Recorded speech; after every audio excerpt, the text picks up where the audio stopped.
because we've got the right chemicals in our body to do that. If we didn't have those chemicals, we couldn't do it.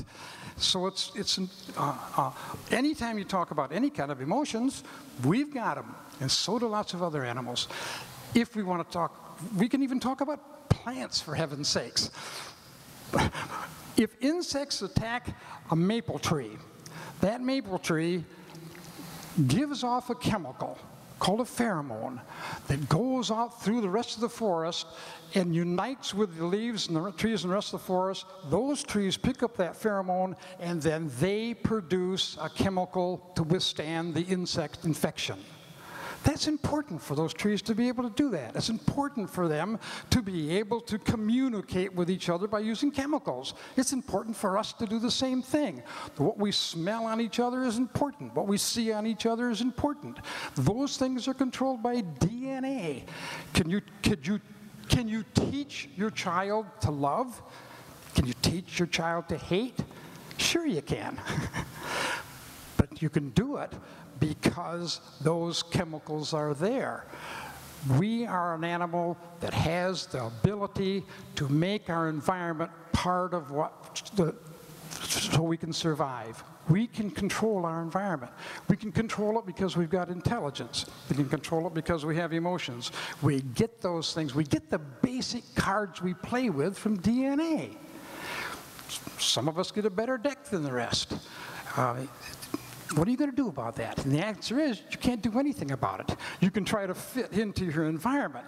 You can't make yourself something that you want to be just by wishing it.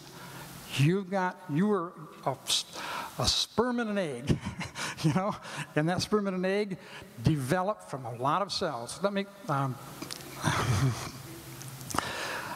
want to ask you a question because. Another question, because I hear this a lot, and people are saying, well, how do you know about that evolution? You weren't there. How do you know that those things are really happening? You weren't there. Well, my question to you is, were you there when you were conceived? Do you remember then? Can you prove that you were conceived if you weren't there? Well, some of you are saying, well, that's a silly question. Well, of course it's a silly question. And it's a silly question because we can look back in the past. We can trace back what happens to animals to make them behave a certain way. We can trace back to certain animals to show what kind of characteristics they have. If you were to take a little chunk of skin right there from me and look at that hair follicle, then you were to take a bird and take his wing and take that little follicle out right there. That's a feather follicle. Of course, if you took it from his leg, it would be a scale follicle. If you took a little chunk from a fish, you'd get another scale follicle. So there's scale follicles, feather follicles, and hair follicles. When we look at the DNA in those follicles, they're almost exactly alike. And then when we look at the DNA that produces the proteins that makes hair, scales, and feathers, it's almost exactly like. We can show relationships. That's important. Evolution wouldn't mean anything if we couldn't show relationships. If we found that a dog was more genetically related to a frog than it is to a cat, we'd know something's wrong. But we never find that. We know we've got so much information genetically that we may never figure it all out. We spent a lot of time here talking about fossils. Fossils don't mean anything as far as evolution is concerned. We don't need them. We got all the evidence we need to prove evolution without fossils. Forget fossils. They just aren't important. What's important is DNA. Please.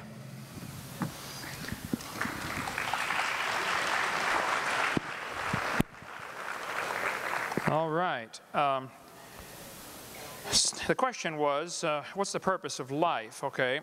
Joseph Stalin executed 14,700 Polish officers, prisoners of war, at the Katyn Forest. Why did he do that? How do you execute prisoners of war? Adolf Hitler executed at least 6 million Jews, plus millions of others. Why would a person kill Jews?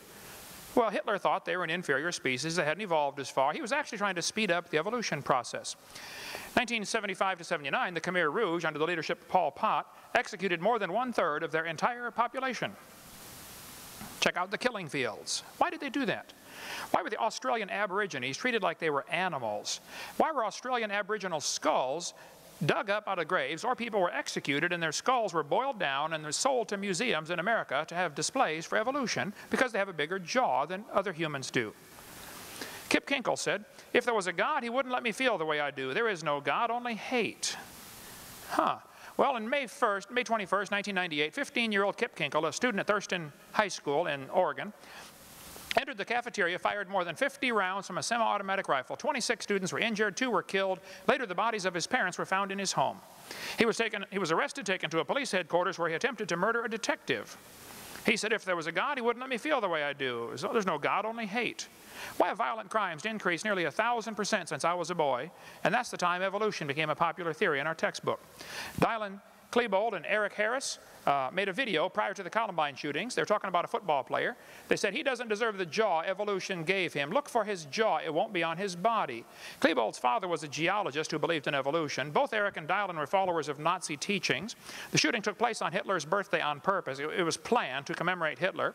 Eric's t-shirt said natural selection. They killed Cassie and Rachel just because they were Christians. They killed Isaiah just because he was black. Hitler hated black people. After all, they hadn't evolved as far. That was Hitler's thinking.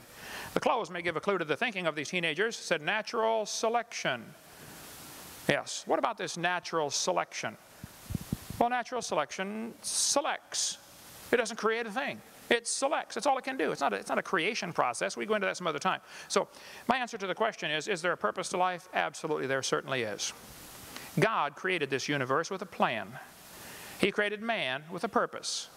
Now, I have found in my speaking on this topic about 800 times a year all over the world and 15 years worth now, the reason people accept the evolution theory is not because they have a scientific reason. I asked a kid 2 weeks ago, I was debating 2 professors, or I forget where I was, it doesn't matter, 3 weeks ago. One kid came afterwards and said, evolution's a fact. I said, well, calm down, let me ask you a question. If evolution, if creation was true, if the creation story is true, would that affect your lifestyle any? If there was a creator that said, thou shalt not commit adultery, no pornography, no lying, no cheating, no stealing, would that affect your lifestyle any? He said, you're trying to embarrass me, aren't you? I said, I don't even know who you are. I'm just asking you a question. The reason people accept evolution is because of their sin, not their science.